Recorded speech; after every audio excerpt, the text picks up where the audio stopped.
Listen, I'm not sure you understand. We don't and never will provide lip service to our brothers and sisters. This is not a fluffy or a so cute kind of podcast. No, we are five veterans committed to the truth at any cost. If it's not the truth, you won't hear it here. And you know what? You might not like what you hear, but we really don't care. It'll be the truth. Our mission is to help you find the answers you're looking for on veterans issues. Our mission is also accountability. Join us each Thursday afternoon at 2 p.m. for the Minnesota American Legion Patriots broadcast.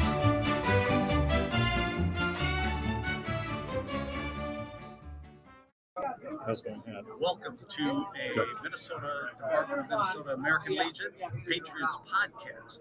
We're honored to have with us the department's judge advocate. Is that correct? It is correct, yes. All right. And of course, Greg Colby. And also, Christy, you're with us. First one. Before we go over to Greg, give me a little background about it. Yeah, so I'm Christy Janigo. I belong to Osseo Maple Grove Post 172. I'm a current Media and Communications Committee member for Department of Minnesota. I've enjoyed it greatly being a founding member of the committee for the past year. We've made many great accomplishments and raised awareness of veterans issues to many people across the state. For work, I work for a county commissioner, so I'm deeply involved in legislation and governmental work to advance veterans issues. All right, thank you very much. Thanks for joining us, Christy. I'm going to just throw it right out. Senator Lang was at the department convention. Yeah. Spoke. Yes. I thought I was so impressed, number one, that he walked in flip-flops, shorts, and a nice casual shirt. I mean, what a veteran, huh? And a senator. Yeah, I was surprised. He looked very comfortable, and I was impressed with how straightforward and direct he was. It was interesting to see that. What did you think about his message? Oh, I thought it was really good. My impression was that he was saying, yes, we have a partisan legislature, but this veterans issues isn't basically a nonpartisan issue. Veterans have needs that need to be addressed and met, and he tried to do that. That was refreshing. You know, it was interesting when a couple of things came to mind. The $10 billion. Yeah. 10 billion must have been said how many times Right. about what to do with that money Yep. and how much that could help. Yep. And he gave a lot of practical solutions. He dropped a lot of hints for us what the committee would be working on next year. We heard earlier what the American Legion would be working on next year and the Commander's Task Force.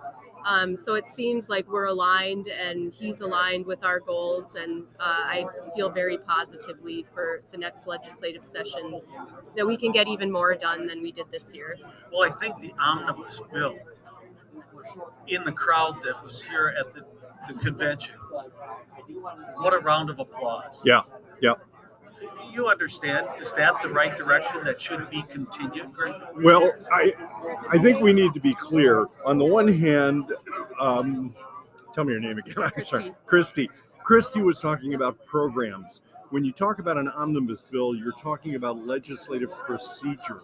And what we learned today is that good procedure makes a difference, especially for veterans. So, yes, let's go with an omnibus veterans bill in the future because we can get more done, or so it appears. Well, and I like it too, because by doing an omnibus bill, you take away that poison pill from every other bill that's out there that we have all been through. And I was part of that too. I mean, I remember issues coming up, and there was a veterans issue where you didn't want to vote for that bill, but if you voted for the bill, you voted against the veteran.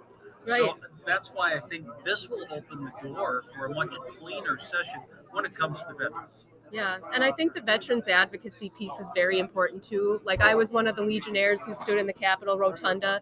Actually, me and my friends unfurled a huge American flag in the Capitol Rotunda. So we stood up in the balcony. We're very visible. It made the news. And I think our presence there and just the visibility of all of us and our voices rising to the rafters saying we demand this change now really helped the lawmakers get that push over the finish line. So I'll definitely be participating in the Vets Day on the Hill again in future years. It was a great experience, and I think it did make a difference. Greg, would you agree that as long as we keep the political party out of omnibus bills and discussion, veterans coming together, as long as we have people in key places that say, hey, no, we're not going to go there. This is not Democrat. This is not independent. This is not Republican. It'll work, won't it? Well, it should. But, I don't think when it comes to politicians working in the legislature that there are really that many hard and fast rules. I mean, if you come to me in the future and say, yeah, Greg, omnibus hearings look like the way to go, but I'm telling you now, we need to be careful with that. I'm going to listen to you, Mike, because you've done it and I haven't. You've been in the legislature. I have not. So at this point, yes, let's go with the omnibus bill. Let's switch a little bit. I know Christy and I have talked a lot about, spirituality, veterans, churches. Yeah. A church is wherever two or more come together. I mean, Yeah. to be honest with you, but you and I started a conversation about. You had some great comments about that. You have to understand that prior to becoming the department judge advocate, I was a public defender. I practiced criminal law for over 30 years, and I have about a half dozen ministers in my family.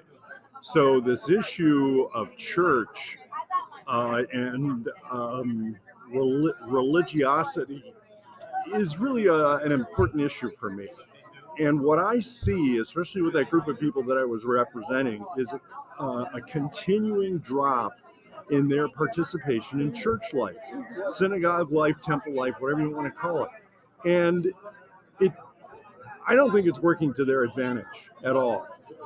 Churches provide, I think, a lot more than just a Sunday morning experience. It's good to feel good that you're getting connected or having a personal relationship with your Savior, but there's a lot more to church. And it's about being connected to other people. It's about internalizing very positive values. And those are good things. I mean, I had 6 things that I advised my teenage clients who were in juvenile court. And one of those things was find a spiritual program you're comfortable with and follow it. I mean, all the research shows that usually results in very positive experiences. It results in personal growth. These are good things. Yeah. I like what you're saying about spirituality because it kind of grounds us in the fact that the American Legion is both nonpartisan and non-sectarian. Yeah. And while I am clearly wearing an artifact of a certain persuasion, we're here and we respect other people's belief systems, their faith, and we are for God and country. God is whatever that person decides it is, and we all respect that, and we come together around these values of God and country. So how would we proceed? How can the American Legion help hold people? I mean, is there a way to help grab these veterans? And I think about the ones, the suicidal ones. Is there a way that we could use the American Legion to pull together? I think the media people, the younger generation, is in the best position to address that. I mean, if you talk about computers and me, my wife will faint. He's an idiot. He doesn't know what he's doing with that stuff. So I think we need to listen to our 30 and 40-year-olds on how to present that message. Mike, you and I are in a better position in formulating policy based on that message or to promote that message. But I think it's a lot like the movie Build It and They Will Come. It's built. We just have to spread the word. and people will show up. Yeah. It's a good program. I think that's a great point. Like, it took me a really long time to find the American Legion, even though I've known about it my entire life. So I've been out of the military for 14 years, and I've been part of the Legion for only 2 years. But I found the Legion because my grandfather was a member in my hometown in rural North Dakota. So he was an Army veteran in World War II in Okinawa. And I remember him and his comrades at funerals, the shaky hand salute, because the muscles are weak, but the courage is never weak. And just seeing them fulfill the funeral rituals, sit in parades, it's kind of what drew me to the Legion when I thought maybe it was something I should do about 2 years ago when I was seeking a Veterans Day observance. So our observances and our rituals are very important. And I think if we can find a way for younger veterans to understand that these rituals are part of their legacy as well, we'll be in a better place. All right. Well, this has been great. Now, would you tell us what you really do for the American Legion as Judge Advocate? Oh, what I do. I can give you a serious answer, but typical lawyer, he says it's complicated. Yeah, well, or it depends. To some extent. Read the fine print. Basically, I am the legal advisor to the Department Executive Committee, which is our board of directors. And basically, I am telling them about Chapter 317A, the Minnesota Nonprofit Corporation Act. And beyond that, I try to keep them out of trouble. We had an issue dealing with a contract earlier, and I looked at that and I realized I didn't have the expertise, and my advice was we need to go get a contracts lawyer. Sure. And that's what general counsels do. They try to keep their organizations out of trouble. All right. Well, you're doing a great job. That's what everybody says. Well, thank you. Greg Colby, our Judge Advocate, thanks for being with us. Christy, we'll see you again right here. Absolutely. You All will. right. That's the first one. Let's call her a wrap here for the Department of Minnesota American Legion Patriots Podcast. Good to be here. Thanks, Mike.